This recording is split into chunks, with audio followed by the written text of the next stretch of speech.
Good morning. এখন বাজে সকাল 6:30।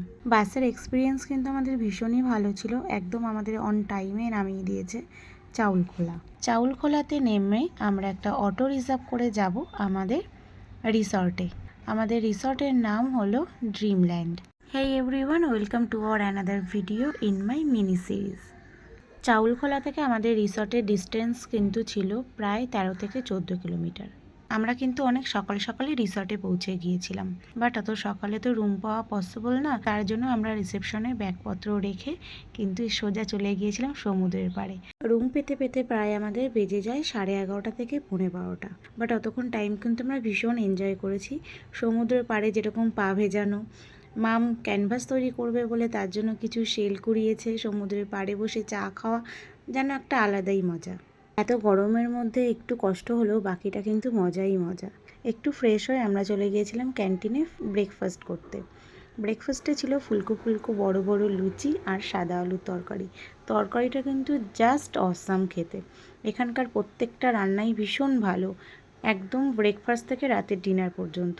রিসর্টে ঢুকতেই মাম দেখতে পেয়েছে সুইমিং পুল। ব্যাস হয়ে গেছে, আমাদেরকে ডিস্টার্ব করা স্টার্ট। কখন আমরা রুম পাবো, কখন আমরা সুইমিং পুলে নামবো। ব্রেকফাস্ট কমপ্লিট করার পরে রেডি হয়ে সোজা চলে গিয়েছিলাম সুইমিং পুলে। সুইমিং পুলে নামার জন্য একদম ব্যস্ত করে দিয়েছে, অথচ দেখো নিজেই ভয় পাচ্ছে এখন। আমরা আমাদের মতো প্রচুর ফটো ভিডিও বানিয়েছি ইনস্টাগ্রামের জন্য। আমরা কিন্তু ফুল এনজয় করেছি, প্রচুর প্রচুর ফটো তুলেছি, ভিডিও বানিয়েছি ইনস্টাগ্রামের জন্য। সব ফটো ভিডিও তোমাদের সাথে আস্তে আস্তে সবটাই শেয়ার করব।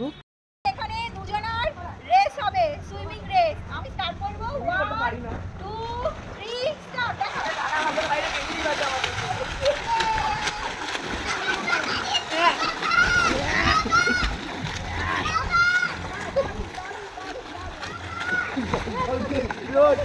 সমুদ্রে নামতে নামতে প্রায় 1টা থেকে 1:10-15 মতো বেজে গেছিল।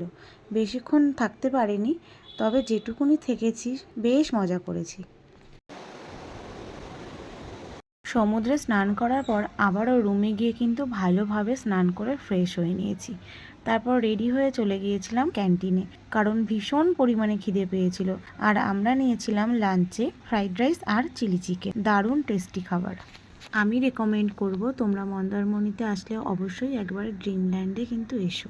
লাঞ্চ কমপ্লিট করার পর বাইরে বেরিয়ে দেখি ওয়েদারটা কিন্তু ভীষণই ভালো। গাছপালা দেখে তোমরাও নিশ্চয়ই বুঝতে পারছো, বেশ ফুরফুরে হাওয়া।